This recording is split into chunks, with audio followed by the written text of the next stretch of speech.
Mi nombre es Elvia Edith Santiago Alcántara y soy estudiante de la licenciatura en Derecho. La materia es Derecho Constitucional y mi profesor es el maestro en Derecho Corporativo Josué Jonathan Brito Montaño. A mí esta clase me gustó mucho porque el derecho constitucional y la constitución son la base para poder aprender las otras ramas del derecho, ya que se desprenden del derecho constitucional. Me gustó que el maestro nos permitiera participar activamente en las clases y que todos comentáramos acerca de los temas, y también las investigaciones que realizamos y los trabajos en clase me permitieron adquirir nuevos conocimientos. Con respecto a lo que aprendí en la materia de Derecho Constitucional, voy a iniciar hablando con la teoría tricotómica del derecho. Nos dice que el derecho se divide en tres partes. La primera es el derecho público, y es aquel derecho que se encarga de regular las relaciones entre particulares y el Estado en su carácter soberano. Después tenemos al derecho privado, que es el que se encarga de regular las relaciones entre particulares o bien entre particulares y el Estado, pero siendo un ente no soberano. Y finalmente tenemos al derecho social, que es la rama del derecho que se encarga de proteger a las personas que se encuentran en los grupos vulnerables, como son los trabajadores y los campesinos. Posteriormente quiero hablar de la Constitución. La Constitución Política de los Estados Unidos Mexicanos es la Constitución de 1917 y es el pacto federal o la ley suprema que rige al país. De ella se desprenden todas las leyes. La Constitución se divide en dos partes. La primera parte es la parte dogmática y se refiere a las garantías individuales. Están consideradas en el artículo del 1 al 29 y amparan los derechos fundamentales del hombre, como es el derecho a la libertad, el derecho a la alimentación, el derecho a que el hombre y la mujer son iguales ante la ley, la no esclavitud, el derecho que tenemos a ejercer la profesión que a nosotros más nos agrade, siempre y cuando sea lícita, el derecho a la libertad tanto de prensa como libertad de expresión. También ampara el derecho de asociación y nos dice que que tenemos la libertad de asociarnos siempre y cuando los fines sean lícitos. También tenemos el derecho a la libertad de tránsito y podemos transitar por todo México sin ningún problema. También nos habla de que podemos portar un arma en nuestro domicilio de cierto calibre para poder tener protección. Y derecho también a la salud y derecho a la educación. Aquí quiero hacer una diferencia entre los derechos humanos y las garantías individuales. Y nos dice que los derechos humanos son de carácter universal, mientras que las garantías individuales únicamente son para los mexicanos. También nos dice que los derechos humanos están plasmados en los tratados internacionales, mientras que las garantías individuales están plasmadas en la Constitución Política de los Estados Unidos Mexicanos.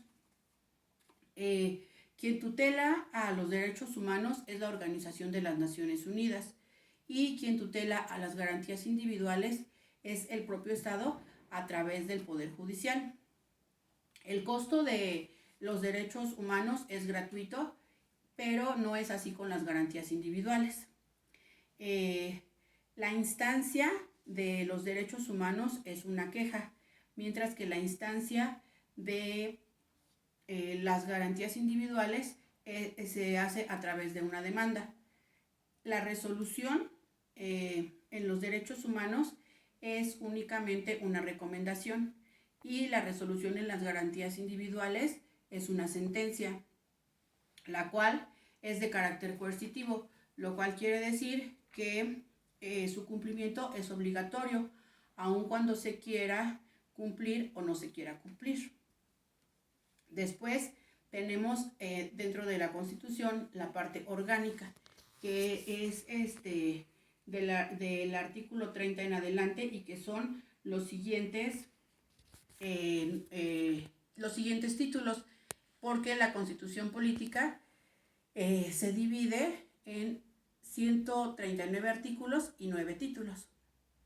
Y bueno, en la parte orgánica se refiere a las instituciones y a la organización del gobierno, cómo está constituida, cuál es la forma de gobierno, y nos dice que México, es voluntad de México estar constituido en una república representativa, democrática, laica y federal, unidos por estados libres y soberanos. Y también nos dice que tenemos tres poderes, que son el ejecutivo, el legislativo y el judicial.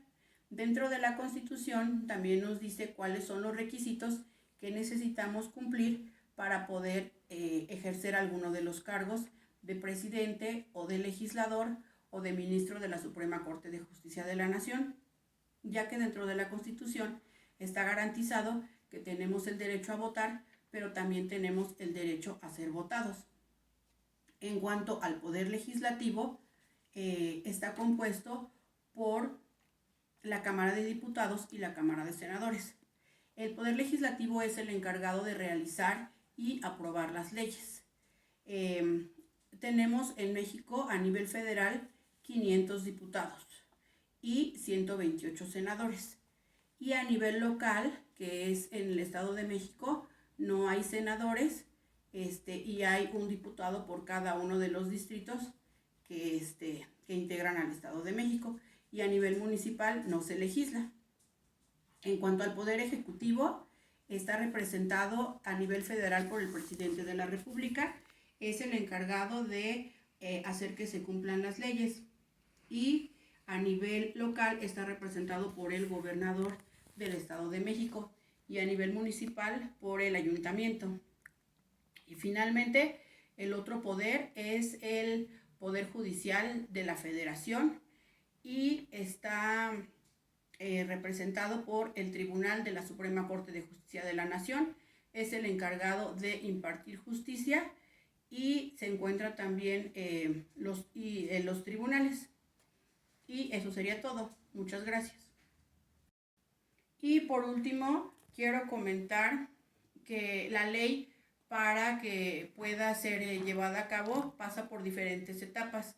Y también quiero comentar acerca del Estado de Derecho, que es el fin último de la forma de gobierno. Y el Estado de Derecho se refiere a los principios de gobernanza por medio del cual todas las personas, instituciones, entidades públicas y privadas, incluido el propio Estado o gobierno, están sometidas a las leyes que se promulgan públicamente, y es de carácter coercitivo porque todas las personas deben cumplirlas.